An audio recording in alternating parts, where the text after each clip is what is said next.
So a couple of nights ago, I made this little chick. It does also look like a little bit of a penguin, but we're calling it an Easter chick because it's Easter this weekend. I was going to make it into a spring chick so I could keep it out longer than Easter, but then I realised I put an Easter label on it, so we're calling it an Easter chick. But either way, here it is. It's very cute and I'm very happy with it. Obviously today I've got the full tutorial. I have actually made a pattern for this as well, so that will be up on my Etsy shop if you're interested, but if not, that's fine because you can still make it yourself if you want to self-draft it. But yeah, here it is. I absolutely love it. It's cool pip, and yeah, let's get straight on into it. So I actually adapted this chick pattern from a pumpkin self-sitter pattern that I made probably last year, I think, but I've never actually released it still because I still haven't got a final photo done, and it's really annoying to me when I don't get it fully completed. But yeah, I am going to release that very soon, so it's ready for the autumn season. Anyway, enough of that. So for Pip the chick pattern, you're going to need a rectangle of fabric. I'm using this canvas fabric. To be honest, it's a little bit too thick, but it's what I had in and I thought I may as well use that.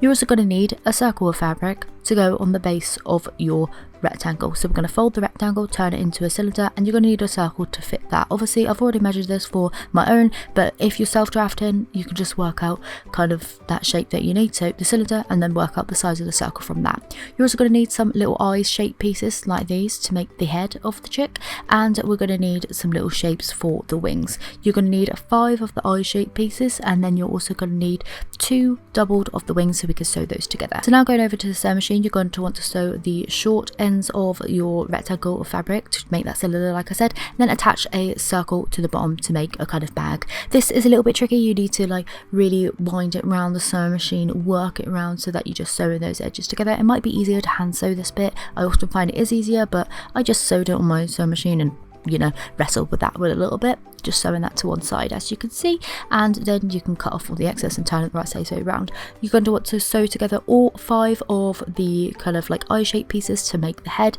leaving around about an inch gap on that so that you could turn it the right size way around. And then you're going to want to sew around the wings as well, leaving an opening at the top, so again you could turn it the right size way around. To make my shelf sitters nice and weighty so they actually sit nicely and don't flop over, I actually use aquarium gravel, as you can see here, just like fish tank stones, and just fill up a good couple of inches of that. It just weighs it down and it's nice and smooth in there. Also feels quite nice as well. Then I just used some old pillow stuffing. You can use toy stuffing if you want to, just to bulk out that cylinder and just really fill it up so that you're happy with the height.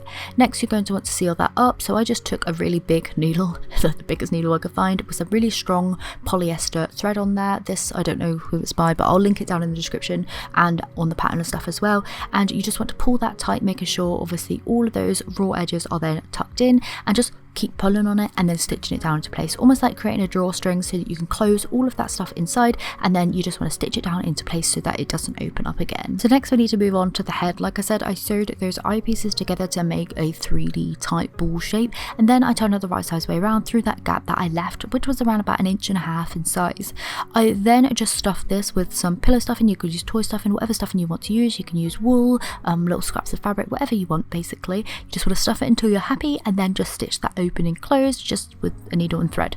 So once I had done that, I then decided to attach the head at this point to the body. This is a little bit tricky, I'm not gonna lie, and you're gonna need a pretty big needle to do this and some patience. You want to go around sewing in the top of the body and then into the bottom of the head, top of the body into the bottom of the head, and just keep going around, pulling it tight, making sure that it's nice and secured on there. We don't want any heads rolling off in the future, so make sure that this is nice and secure on there. Like I said, you're probably going to have to go around this about 3 or 4 times at very minimum, just to make sure that it is all secured. And like I said, you're going to need a big needle for this, especially if you're using a thick fabric and you want to like really wrangle with it, then yeah, a big needle is your friend.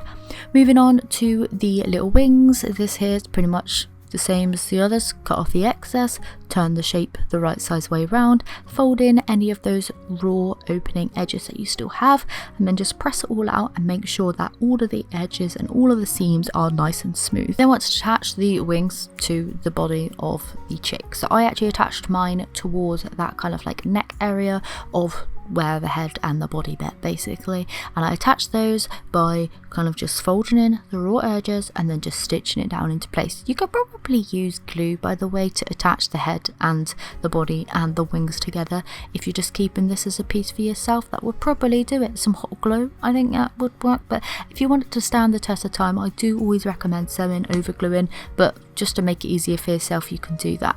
Obviously then you're going to need to attach the second winger the same way on the opposite side so that they're nice and symmetrical and laying kind of, you know, evenly on the body. So once they were secured on there, it was then time to get colouring. So obviously I made mine in just like a natural canvas because I wanted this to be quite a primitive piece. I didn't have any yellow fabric in, and that's fine because I just mixed up some acrylic paints with loads of water, basically just really watered it down, almost turning it into like a stain.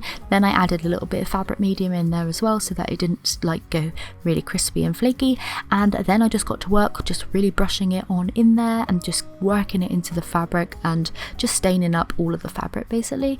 As you can see, this is really thin. I added some different colours on there, so some lighter bits, some darker bits, and then I went in with some brown acrylics and just dry brushed that on to make it kind of look a little bit aged, a little bit more like dirty, if you so will. With my primitive pieces, I don't like them to be too dirty, I just like them to be a little bit aged looking, and that's fine with me. To cover up any of the ugly kind of stitching that I had left in place, I just took some twine, wrapped it around the neck of the chick, and then tied that into a bow to make it more decorative. You could use ribbons here, that would be good, or different like types of yarn, just whatever you want to put on there. I think that would look quite nice. I think some old vintage lace would look really good as well. Then I moved on to adding on the beak, and for the beak I actually just took a little bit of this brown felt, cut it out into an oval shape, and then put about 5 hand stitches across the centre of that, and then I was able to like fold it together and it kind of made this little 3D beak. That worked out really well, so I would definitely recommend doing that. You can obviously experiment with this face and like put whatever face you want on it. For the eyes, I actually used some 3mm glass beaded eyes, just little glass black balls, and then sewed them around about 2 centimeters away from the beak on the either side. I kept it all level, that's the way I like to do my pieces, and I think that worked out really well. I think it's so sweet. To add the label on, like I said at the intro of the video, I actually just printed this out on paper, and then I took some acrylic paints, just dry brushed those over the kind of label that I printed. This here will be actually on the pattern as well, so you'll get the exact one that I used. Obviously you can make up your own if you want to do that, but that will be included because I do already have the files for that, so I may as well include it. So yeah, I just carried on working on the acrylic paint till I was happy, and then scrunched up the whole thing to make it look a little bit more aged. I then sewed mine onto a piece of hessian. As you can see here, literally just run it through my sewing machine and then cut the edges of that off. I cut quite a bit of it off at the top because I wanted this to be like a little pocket so I could put some little flowers in it, and that's something I'm going to do once I have some. I then just removed any of the excess kind of hessian little fibres on there to make it look a little bit more kind of raw and rustic, and then I went in with a contrasting thread. This is actually quite a dark brown one because I wanted to be able to see those hand stitches, and then just stitched it down into place. This was a nightmare, I'm not going to lie, because the original fabric that I used was so thick, and I had to use pliers to get my needle in and out of this fabric. So yeah, I just did a multitude of different kind of stitches, some crosses, some little straight stitches, and some running stitches. I just did this really randomly to create that handmade effect, and yeah, just stitched that on in that way. The final finishes that I made to Pip were adding on some extra blush, so I just took some chalk pastels and I just buffed that on with a little makeup brush. I then ran over some darker brown ones to add some more kind of like dirty look, some extra dimension on there, and I think that worked out really nicely actually, so I'd recommend doing that as well. This is something that I tried new on this one and I really liked it.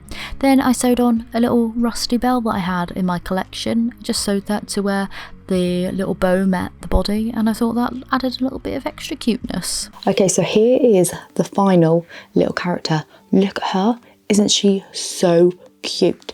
There's a little label on there, Pip, Happy Easter. Now obviously you could switch up that Happy Easter to something else like Hello Spring, or just, I don't know, something more spring-like rather than being Easter. I did actually make this into like a little pocket as well, so I'm going to put some little kind of dried flowers in there, I reckon. I think that would be cute, and have it on my little Easter display. I'm not going to lie, I've still got my Christmas one in my hallway. Yes, it's April. Yes, you know, Easter's around the corner, and yes, I've still got some Christmas bits up, a gingerbread man and an elf, I'm not gonna lie, because they're very cute, and that's what kind of inspired this. So I thought if I make some little Easter spring like little characters, then I can create that, and that will be cute, and that could take over. The bell on this is very cute, can you hear it? Near my mic, it's so sweet. I actually got this at a craft fair like quite a few years ago, but never got around to using them all, and they come in so handy for little projects like this. Look at the cute little wings on there. I think that's what's making it look a little bit penguin like with this long body, but I'm not mad at it, and I'm probably going to make a penguin one near Christmas because that would be cute, wouldn't it? But yeah, there she is. Oh, what a cutie. She's very weighty, I'm not gonna lie, like it's aching my arm a little bit. I think I put a little bit too many stones in there, but it's also nice and crunchy. Like, listen to this. Hear all those stones in there? That's nice, isn't it? But yeah, thanks so much for tuning in today. I did also make another little chick character last night, and I'll edit that over the next few days and get that up before Easter as well, just in case you want to make one for Easter. Other than that though, there are some more DIYs coming. I've obviously made the pigs and I've shared that on my Instagram, like the stand-in pigs, so they'll be coming just after Easter, so next week. And then I'm also going to be making a rabbit as well, but I'm waiting on some wool to arrive, but that should be arriving any second now. Like, the postman is due in the next half an hour. So yeah, fingers crossed I get making those and sharing them too. If you like this video, then please do give it a thumbs up before you leave. I would really appreciate that. If you've got any comments or you want to help me out with my engagement, then leave a comment, say hello. I would love to speak to you. Anyway, thank you so much for tuning in. I'll see you very soon for another video. Bye.